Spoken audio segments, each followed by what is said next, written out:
Gracias por estar en sintonía de Express News Noticias.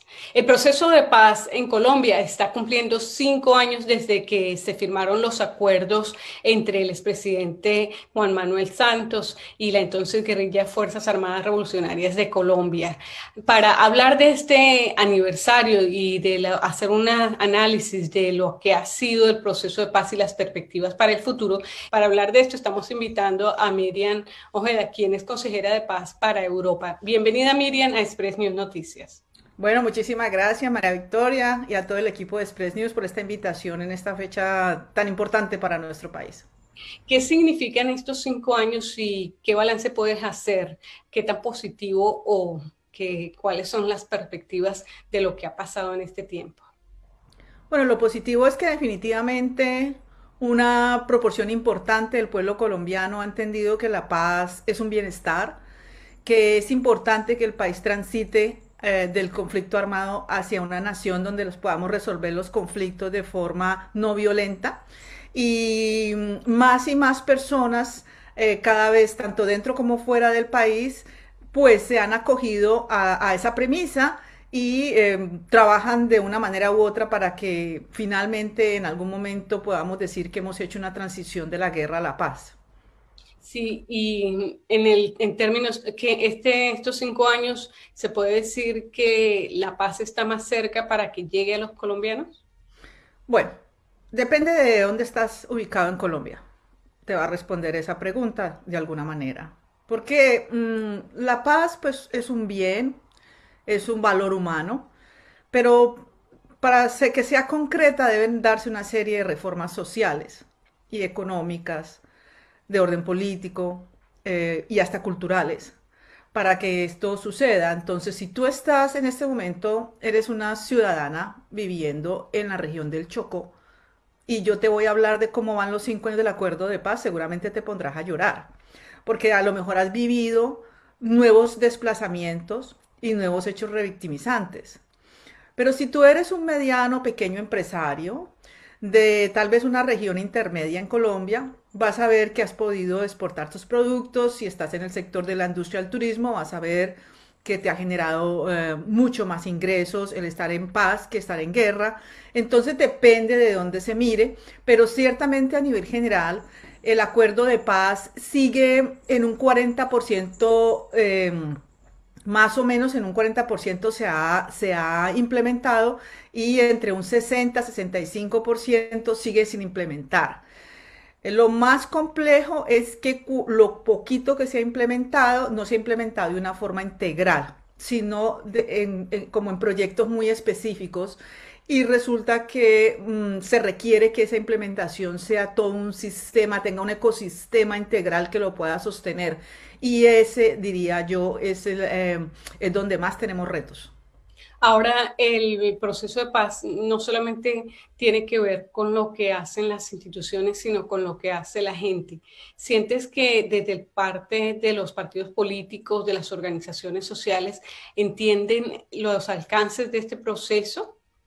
Sí, por ejemplo, te voy a hablar en el exterior. En el exterior nosotros ganamos el plebiscito, tuvimos un sí mayoritario en el exterior y poco a poco, y tal vez desde el momento en que el expresidente Juan Manuel Santos sanciona la ley 1448, que es la ley de víctimas y restitución de tierra, pues comenzamos a existir como con una identidad tanto dentro como fuera del país. Y a partir de allí, de esa sanción de esa ley y todo el proceso después que viene de diálogos y finalmente la firma tanto del acuerdo como del acuerdo final, más el plebiscito, la comunidad colombiana en el exterior ha venido progresivamente apoderándose de este concepto de paz y la pregunta que tú haces sobre los movimientos sociales, ha habido un boom de diferentes colectivos, mesas étnicas, mesas de diálogo, ciudadanías por la paz, movimientos de víctimas, los nodos de la Comisión de la Verdad que han hecho un trabajo hermosísimo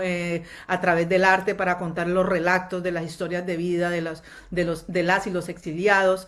Entonces, sí ha habido como no un renacer porque antes no existíamos, se ha venido transformando esa comunidad colombiana en una especie de sujeto colectivo que está en este momento teniendo una voz importante en todo este proceso de la implementación y la construcción de la paz para Colombia y para quienes desde afuera creemos en que es posible una paz para nuestro país.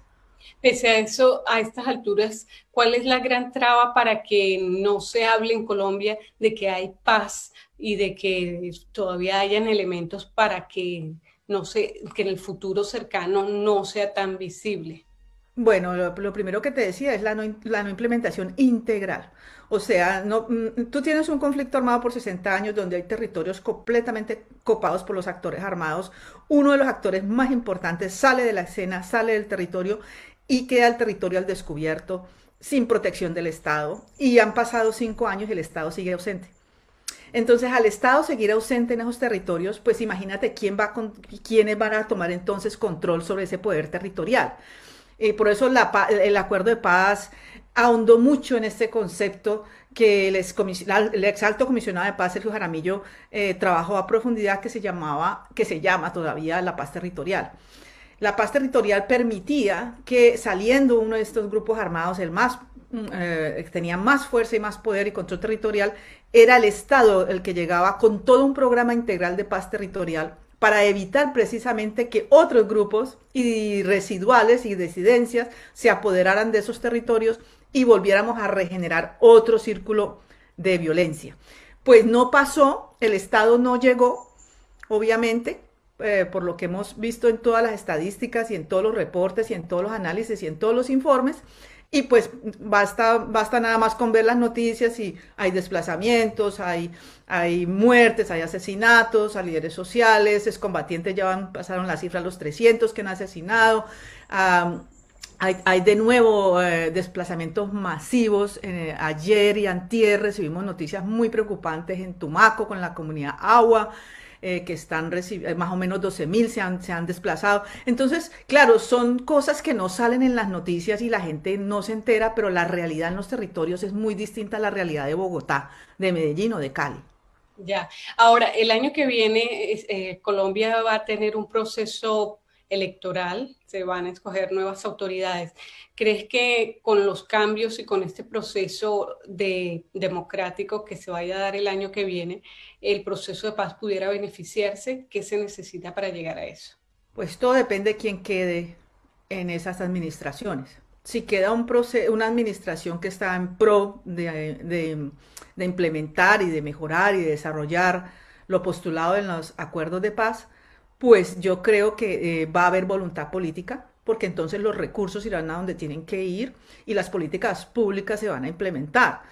Más sin embargo, si el panorama es el opuesto y llega otras fuerzas políticas que siguen pensando que el acuerdo de paz no tiene ningún tipo de legitimidad, entonces pues vamos a seguir de nuevo en esta misma situación en la que ya llevamos 5 años. Esperemos que Esperemos que sí. Y muy seguramente todas las personas que creemos en la paz vamos a trabajar muy fuerte para que eso suceda. Ya, ¿qué sugerencia le harías tú a los candidatos que se presenten en este proceso del año próximo para que podamos hablar de que este proceso de paz consiga por fin un camino positivo en Colombia? Más que a las candidaturas, yo le diría a la ciudadanía en las regiones que inviten a todos los candidatos a que firmen un pacto por la paz y que ese pacto por la paz sea con acciones concretas, con un plan de gobierno concreto y que quien sea que quede se comprometa a ese plan por la paz, que sería un plan realmente para salvar a Colombia de las eternas violencias.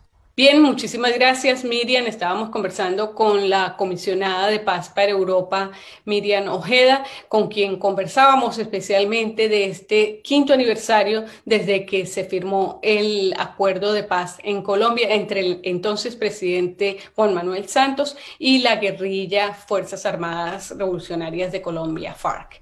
Y bueno, nosotros vamos a una corta pausa y ya regresamos en la continuación de Express News Noticias.